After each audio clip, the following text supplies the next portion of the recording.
Bonjour à tous et bienvenue à l'entretien de France 24. Quel est le prix à payer pour libérer les prisonniers palestiniens en Israël? Dans quelle mesure servent-ils de monnaie d'échange dans la reprise des pourparlers de paix israélo-palestiniens? Rappelez-vous, cet été, les autorités israéliennes libéraient 26 premiers détenus en geste de bonne volonté et annonçaient au même moment la reprise de la colonisation. Pour mieux comprendre l'enjeu qui entoure ces détenus palestiniens, avec nous en plateau, Majed Bamia, diplomate palestinien, chargé du dossier des prisonniers au ministère des Affaires étrangères. Merci beaucoup d'être avec nous. Alors, avant de parler des enjeux qui entourent cette question des prisonniers palestiniens, peut-être une précision, combien sont-ils aujourd'hui encore dans les prisons israéliennes? Ils sont au nombre de 5000 prisonniers palestiniens, dont 13 femmes, près de 200 enfants. Et plus de 130 détenus administratifs, c'est-à-dire sans connaître les charges qui pèsent sur eux et dont Israël peut renouveler l'arrestation tous les 6 mois de manière indéfinie. C'est de la détention arbitraire, pour être clair là-dessus. Et il y a 13 parlementaires palestiniens dans les geôles israéliennes. Est-ce que vous considérez ces 5000 prisonniers comme des prisonniers politiques ? Oui, bien sûr. Israël tente de faire passer le message que ce sont des prisonniers de sécurité. Nous réaffirmons que certains ont été inculpés pour meurtre ou pour assassinat de citoyens israéliens. Ce n'est pas aux tribunaux militaires israéliens de dire ce qu'ils ont fait ou pas fait. On ne peut pas être jugé partie en droit. Je suis de cette formation-là. Et je peux vous dire que les procès en Israël ne remplissent aucune des obligations qui permettraient de dire que ce sont des procès équitables. Et donc, on ne peut pas considérer que dans le cadre d'un conflit, d'une occupation, le peuple occupé a le droit de lutter contre cette occupation. Mais permettez-moi de vous dire, il y a eu 750 000 Palestiniens détenus par Israël depuis 1967, c'est-à-dire qu'elle a criminalisé tout engagement politique palestinien, même l'affiliation à un parti politique, même participer à une manifestation, ou même être un proche d'un détenu et être un moyen de pression. Donc nous disons qu'ils sont traités en fait comme des otages, qu'Israël utilise selon ses besoins politiques. Quand elle en a eu besoin, elle a libéré 1000 prisonniers qu'elle disait illibérables, impossibles à libérer pour avoir Shalit. Et puis, aujourd'hui, elle libère les détenus d'avant Oslo. Ce n'est pas un geste de bonne volonté, c'est remplir ses obligations, puisqu'elle a signé un accord en 1999 qui prévoyait la libération de ces prisonniers d'avant Oslo. D'accord. Revenons quand même sur ce thème de prisonniers politiques. Vous dites que ce n'est pas des tribunaux militaires israéliens de juger si certains d'entre eux ont du sang sur les mains. Vous reconnaissez quand même que certains se sont battus et ont effectivement tué des citoyens israéliens, pas la plupart peut-être, mais certains d'entre eux. Vous savez qui était Mandela? C'était le chef de la branche armée de l'ANC. Donc dans des conflits, oui, il arrive que le peuple occupé se rebelle contre la puissance occupante. Si certains ont commis des choses qui seraient comme des crimes de guerre, comme le font les soldats israéliens ou les colons israéliens, allons devant les juridictions internationales. Vous savez, ce n'est pas les Palestiniens qui sont contre, c'est les Israéliens qui sont contre. C'est parce qu'ils savent que ce sont eux les responsables des crimes de guerre et c'est eux qui ont l'impunité totale pour ce qu'ils font. Alors, vous dites 5000 prisonniers palestiniens sont encore détenus en Israël. 26 d'entre eux ont été libérés cet été. 75 autres devraient être libérés au fil des semaines ou des mois en fonction de l'avancée des pourparlers de paix. Finalement, ça fait une centaine sur 5000. Ça fait peu. Pourquoi vous ne réclamez pas la libération de tous les prisonniers politiques? On réclame la libération de tous, mais ceux-là, il y avait un accord déjà signé. Ce sont des détenus qui ont passé 20 ans de trop dans les prisons, dont certains 30 ans dans les prisons israéliennes. Donc il y avait une priorité d'obtenir leur libération, mais nous appelons à la libération des 5000 prisonniers, surtout que quand vous regardez en 2012, il n'y a eu aucun mort israélien à partir de l'attaque de la Cisjordanie, y compris en raison de la coordination sécuritaire avec l'autorité palestinienne. Qu'est-ce qu'obtiennent les Palestiniens? Quelle est la sécurité qu'eux obtiennent en échange? Il y a encore des incursions il y a quelques jours dans le camp de Jénine et dans le camp de Kalandia avec 5 morts palestiniens. Il y a encore des arrestations, près de 400 depuis le début des négociations.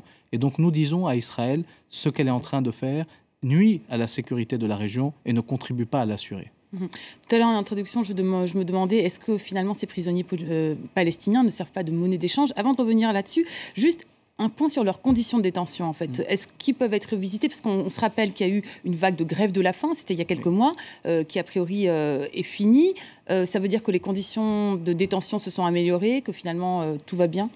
Non, tout ne va pas bien. À chaque fois que les conditions de détention sont améliorées, c'est en raison d'un mouvement des prisonniers qui payent et sacrifient parfois leur vie pour obtenir ces améliorations.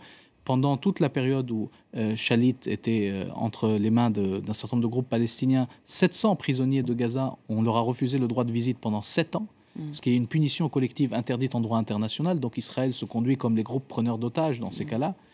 Et nous avons vu encore des restrictions très fortes sur ces droits de visite. Nous avons, je vous ai dit, les droits de la défense ne sont pas respectés par les tribunaux militaires israéliens. Nous avons vu des enfants de 10 ans arrêtés dans des conditions terribles. Et nous avons une sorte de légitimation de la torture qui n'existe qu'en Israël. en disant que dans certains cas, on ne pourrait pas poursuivre les responsables de ces tortures. C'est une décision de la Cour suprême israélienne en 1999. Donc la situation du respect du droit international en Israël est extrêmement préoccupante.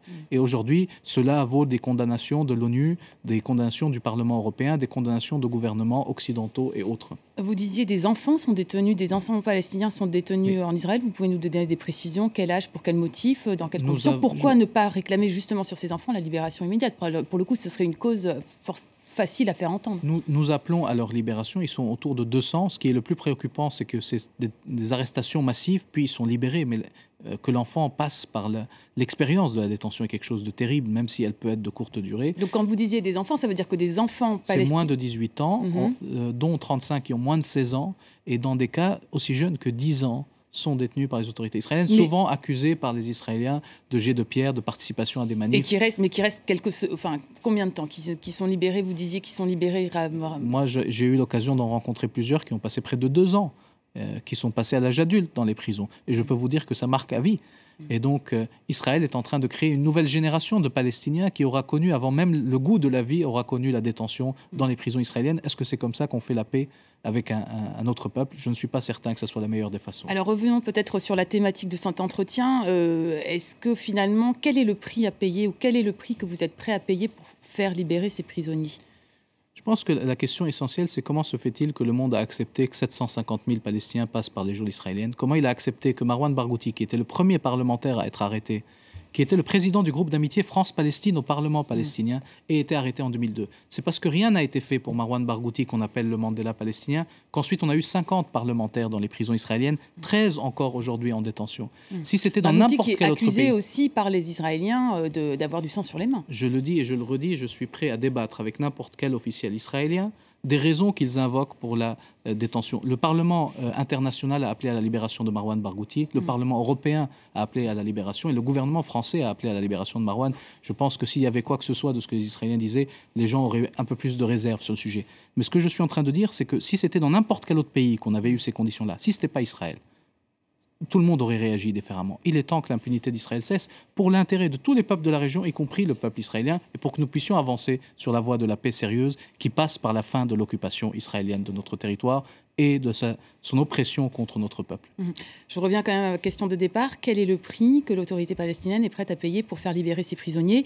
Je disais en introduction qu'il y avait eu quand même un concours de circonstances assez étonnant. D'un côté, les autorités israéliennes qui libèrent 26 prisonniers et de l'autre côté, qui annoncent la reprise de la colonisation. Est-ce que c'est finalement une sorte d'accord tacite non dit? Non, ce n'est pas acceptable. C'est ce qui a été perçu par les Israéliens, pour des raisons internes, ont annoncé ces colonisations pour cacher la question des libérations, comme s'il était nécessaire de cacher le fait qu'on remplisse ses obligations. C'était effectivement pour donner un gage à la droite dure du gouvernement. On contrebalance le retour des négociations par tout acte d'agression à l'égard d'une puissance occupante qui peut-être parfois nous pousse vers ces actes d'agression.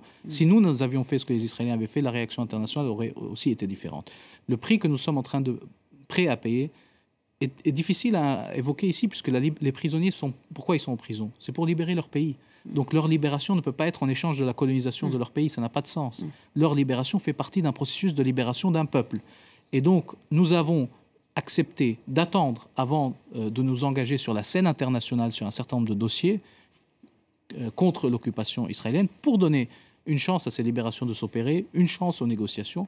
Mais il est naturel qu'ensuite, nous avons le droit, nous, de résister à cette occupation par les moyens prévus par le droit international. Et nous avons le droit de nous engager devant les institutions internationales et d'appeler à condamner fermement Israël et à prendre des actions contre les violations israéliennes du droit international. Alors vous avez évoqué la reprise des pourparlers de paix. Ça a commencé cet été. Finalement, il y a très peu d'informations qui filtrent. Vous n'en aurez pas plus ce soir. Vous n'en aurez pas plus, mais est-ce que vous êtes optimiste? Est-ce que vous pensez que ça peut véritablement aboutir alors que finalement la plupart des échos des analystes disent c'est mal parti?